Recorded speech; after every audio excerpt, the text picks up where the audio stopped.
तो दोस्तों एक बार फिर से स्वागत है आप सभी का आपके अपने favourite English learning channel scholar English पर।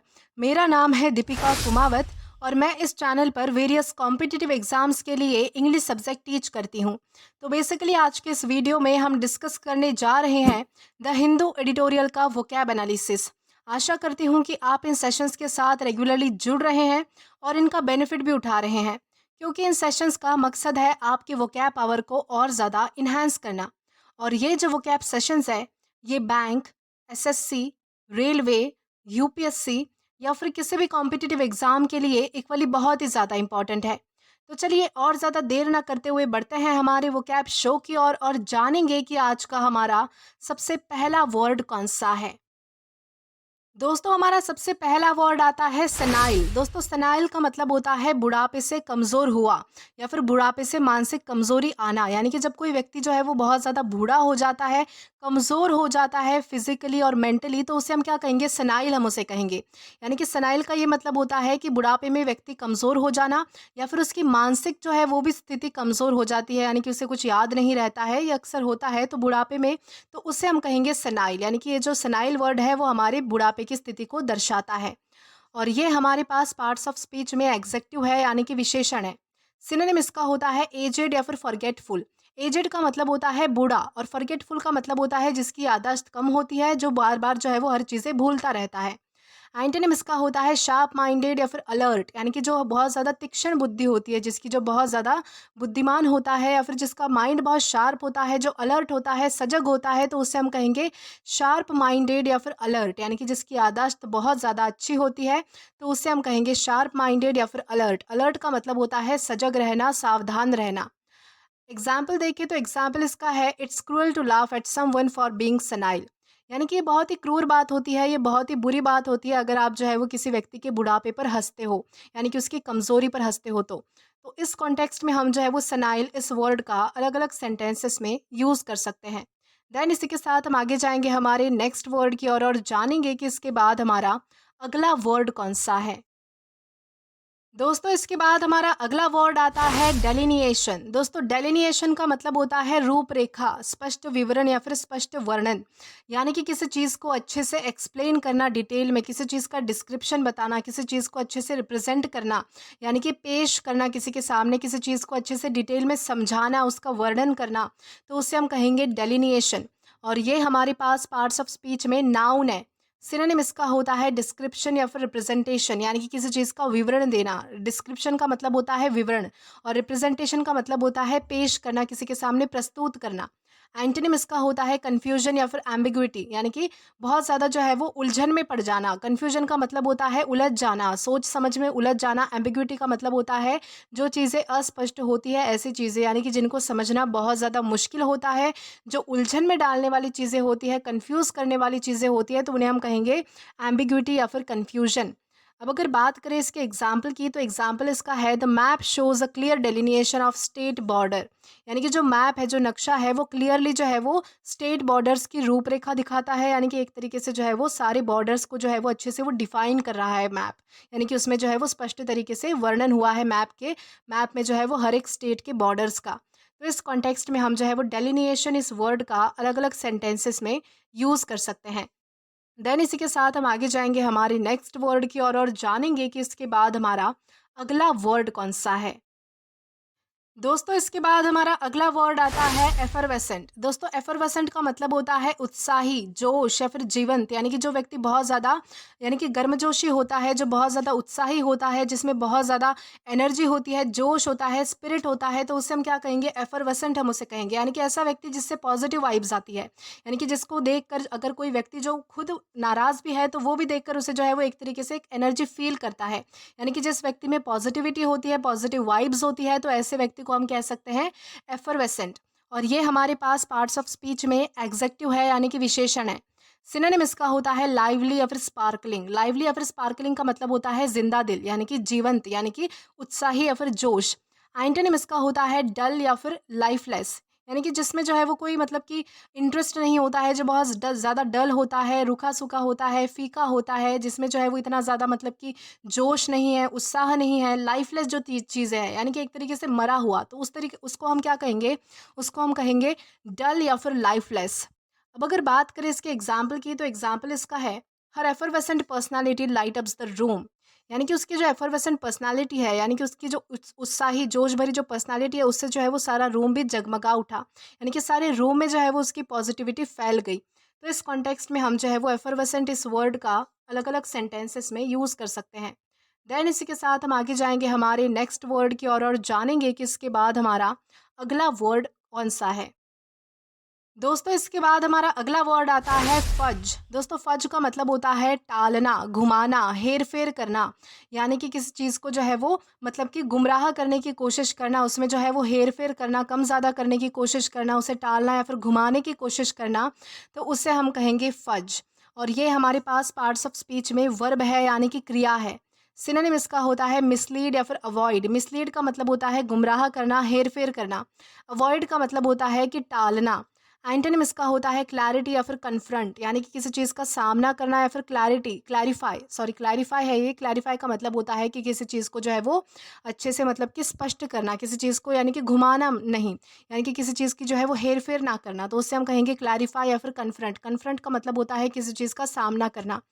अब अगर बात करें इसके एग्जाम्पल की, तो एग्जाम्पल इसका है don't fudge the numbers in the report. यानी कि रिपोर्ट में जो है वो नंबर्स के साथ कोई हेर फेर मत करो, यानी कि उन्हें जो है वो घुमाने की कोशिश मत करो, यानी कि गुमराह करने की कोशिश मत करो। तो इस कॉन्टेक्स्ट में हम जो है वो फज इस वर्ड का अलग अलग सेंटेंसेस में यूज़ कर सकते हैं। देन इसी के साथ हम आगे जाएंगे हमारे नेक्स्ट वर्ड की और जानेंगे कि इसके बाद हमारा अगला वर्ड कौन सा है। दोस्तों इसके बाद हमारा अगला वर्ड आता है स्पार्टन। दोस्तों स्पार्टन का मतलब होता है सादा, यानी कि कठोर जीवन शैली वाला। यानी कि जो व्यक्ति जो है वो सारी लग्जरी से, सारे ऐशो आराम से दूर रहता है, बिल्कुल जो है वो सादा, बिल्कुल सिंपल जीवन जीता है, यानी कि कठोर जीवन जीता है, डिसिप्लिन वाला जीवन जीता है, तो उसे हम क्या कहेंगे? स्पार्टन हम उसे कहेंगे। और ये हमारे पास पार्ट्स ऑफ स्पीच में एग्जेक्टिव है, यानी कि विशेषण है। सिनोनिम इसका होता है सिंपल या फिर डिसिप्लिन्ड, यानी कि सादा या फिर बिल्कुल, यानी कि अनुशासन में रहने वाला, कठोर जीवन शैली जीने वाला।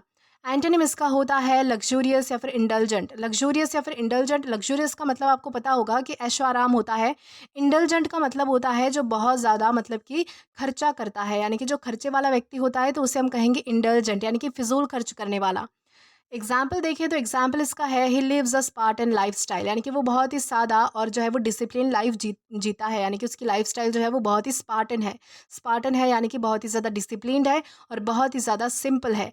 तो इस तरीके से हम जो है वो स्पार्टन इस वर्ड का अलग अलग सेंटेंसेस में यूज़ कर सकते हैं और इस वर्ड को समझ सकते हैं। देन इसी के साथ हम आगे जाएंगे हमारे नेक्स्ट वर्ड की ओर।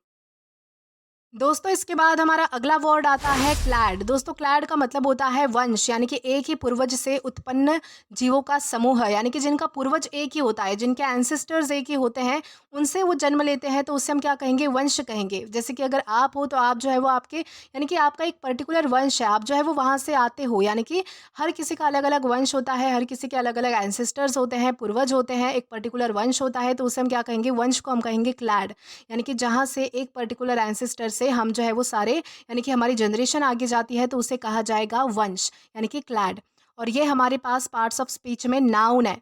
सिनोनिम इसका होता है ग्रुप या फिर लीनेज। ग्रुप का मतलब होता है समूह और लीनेज का मतलब होता है वंश। एंटोनिम इसका होता है डिसकनेक्टेड ग्रुप। डिसकनेक्टेड ग्रुप यानी कि जो ग्रुप जो है वो एकजुट नहीं है, यानी कि जो एक ही पूर्वज से उत्पन्न नहीं हुआ है, यानी कि जो अलग अलग है, तो उसे हम क्या कहेंगे? डिसकनेक्टेड ग्रुप हम उसे कहेंगे। एग्जाम्पल देखिए तो एग्जाम्पल इसका है birds and dinosaurs belong to the same clade. यानी कि जो बर्ड्स है, यानी कि पक्षियाँ, और जो डायनासोर्स है, वो एक ही वंश के जो है वो, यानी कि एक ही वंश को बिलोंग करते हैं। तो इस तरीके से हम जो है वो क्लैड इस वर्ड का अलग अलग सेंटेंसेस में यूज़ कर सकते हैं। देन इसी के साथ हम आगे जाएंगे हमारे नेक्स्ट वर्ड की और जानेंगे कि इसके बाद हमारा अगला वर्ड कौन सा है। दोस्तों इसके बाद हमारा अगला वर्ड आता है कॉन्फ्लेट। दोस्तों कॉन्फ्लेट का मतलब होता है दो या अधिक चीज़ों को मिलाकर एक बनाना, यानी कि एकजुट करना किसी चीज़ को, यानी कि किसी चीज़ को जो है वो एक चीज़ को दूसरी चीज़ के साथ जोड़ना। ये हमारे पास पार्ट्स ऑफ स्पीच में वर्ब है, यानी कि क्रिया है। सिनोनिम इसका होता है कंबाइन या फिर मर्ज, यानी कि किसी चीज़ को जो है वो साथ में लाना, किसी चीज़ को जोड़ना या फिर मिलाना। एंटोनिम इसका होता है सेपरेट या फिर डिवाइड, यानी कि किसी चीज़ को अलग कर देना। एग्जाम्पल इसका है you shouldn't conflate religion with politics, यानी कि आपको जो है वो कभी भी राजनीतिक यानी कि राजनीति को जो है वो यानी कि हमारे धर्म से जोड़ना नहीं चाहिए, उन्हें जो है वो एक नहीं करना चाहिए, यानी कि वो दोनों चीज़ें जो है वो अलग अलग होती है, यानी कि पॉलिटिक्स और रिलीजन को जो है वो कभी भी साथ में जोड़ना नहीं चाहिए। तो इस कॉन्टेक्स्ट में हम जो है वो कॉन्फ्लेट इस वर्ड का अलग अलग सेंटेंसेस में यूज़ कर सकते हैं। देन इसी के साथ हम आगे जाएंगे हमारे नेक्स्ट वर्ड की ओर। दोस्तों इसके बाद हमारा अगला वर्ड आता है पेकिश। दोस्तों पेकिश का मतलब होता है भूखा, यानी कि थोड़ा भूखा होना, यानी कि जब आपको थोड़ी भूख लगती है तो उसे हम कहेंगे पेकिश। और ये हमारे पास पार्ट्स ऑफ स्पीच में एग्जेक्टिव है, यानी कि विशेषण है। सिनोनिम इसका होता है स्लाइटली हंग्री, यानी कि थोड़ा भूखा होना, या फिर क्रेविंग, यानी कि थोड़ी सी भूख लगना। एंटोनिम इसका होता है फुल या फिर सेटिस्फाइड, यानी कि फुल होना, यानी कि पेट भरा हुआ होना, या फिर संतुष्ट होना, यानी कि सेटिस्फाइड होना। एग्जाम्पल इसका है I am feeling a bit peckish, यानी कि मुझे जो है वो थोड़ी सी भूख लग रही है, मैं थोड़ा सा भूखा महसूस कर रहा हूँ। तो इस कॉन्टेक्स्ट में हम जो है वो पेकिश इस वर्ड का अलग अलग सेंटेंसेस में यूज़ कर सकते हैं। देन इसी के साथ हम आगे जाएंगे हमारे नेक्स्ट वर्ड की ओर और जानेंगे कि इसके बाद हमारा अगला वर्ड कौन सा है। दोस्तों इसके बाद हमारा अगला वर्ड आता है नैकर। दोस्तों नैकर का मतलब होता है थका देना, नष्ट करना, नुकसान पहुंचाना। तो इन तीनों ही कॉन्टेक्स्ट में हम जो है वो नैकर का यूज़ कर सकते हैं, यानी कि अगर कोई यानी कि कोई अगर थका देना, यानी कि थकने के कॉन्टेक्स्ट में भी, नष्ट करने के कॉन्टेक्स्ट में भी, और नुकसान पहुंचाने के कॉन्टेक्स्ट में भी हम जो है वो नैकर का यूज़ कर सकते हैं। और ये हमारे पास पार्ट्स ऑफ स्पीच में वर्ब है, यानी कि क्रिया है। सिनोनिम इसका होता है फटीग या फिर एग्जॉस्ट, यानी कि थक जाना। एंटोनिम इसका होता है एनर्जाइज या फिर रिफ्रेश, यानी कि बहुत ज़्यादा एनर्जी फील करना, बहुत ज़्यादा जोश फील करना, बहुत ज़्यादा ताकत फील करना, बिल्कुल जो है वो रिफ्रेश फील करना। एग्जाम्पल इसका है I am absolutely knackered after work, यानी कि मैं काम के बाद जो है वो पूरी तरह से थक चुका हूँ। तो इस कॉन्टेक्स्ट में हम जो है वो नैकर इस वर्ड का अलग अलग सेंटेंसेस में यूज़ कर सकते हैं। देन इसी के साथ हम आगे जाएंगे आज के हमारे लास्ट वर्ड की ओर और जानेंगे कि हमारा वो वर्ड कौन सा है। तो दोस्तों हमारा वर्ड आता है रैप्चर। दोस्तों रैप्चर का मतलब होता है परमानंद, यानी कि अत्यधिक खुशी, यानी कि बहुत ज़्यादा खुशी होना, तो उसे कहा जाएगा रैप्चर। और ये हमारे पास पार्ट्स ऑफ स्पीच में नाउन है। सिनोनिम इसका होता है जॉय या फिर डिलाइट, यानी कि बहुत ज़्यादा खुशी होना। एंटोनिम इसका होता है सॉरो या फिर ग्रीफ, यानी कि बहुत ज़्यादा दुख होना, यानी कि दुखी होना। एग्जाम्पल इसका है the painting field him with rapture, यानी कि उस पेंटिंग को देखकर जो है वो बहुत ज़्यादा खुश हो गया, यानी कि उस पेंटिंग ने जो है वो उसे खुशी से भर दिया। तो इस कॉन्टेक्स्ट में हम जो है वो रैप्चर इस वर्ड का अलग अलग सेंटेंसेस में यूज़ कर सकते हैं। तो दोस्तों आज के लिए बस इतना ही। आज की इस क्लास का पीडीएफ आप हमारे टेलीग्राम चैनल के थ्रू एक्सेस कर सकते हैं। और अगर आपने अभी तक हमारा टेलीग्राम चैनल ज्वाइन नहीं किया है तो टेलीग्राम पर English with Deepika Kumawat search करके या फिर डिस्क्रिप्शन में दिए गए लिंक के थ्रू, साथ ही साथ अभी जो आपको आपकी स्क्रीन पर क्यूआर कोड दिख रहा है वहाँ से भी डायरेक्टली स्कैन करके आप हमारा टेलीग्राम चैनल ज्वाइन कर सकते हैं, ताकि आप कभी भी किसी भी नए आने वाले वीडियोज़ को लेकर कोई भी अपडेट्स को मिस ना करें। और दोस्तों अगर आपको आज का ये वीडियो पसंद आया है या फिर हेल्पफुल लगा है तो do like this video, subscribe the channel and share as much as you can. और अगर आपने इससे पहले वाले वीडियोस नहीं देखे हैं तो यहाँ पर मैंने एक प्लेलिस्ट प्रोवाइड कर दी है, जहाँ पर आप क्लिक करके वो सभी पहले वाले वीडियोस भी देख सकते हैं और एक्सप्लोर कर सकते हैं। Till then keep learning. Thank you.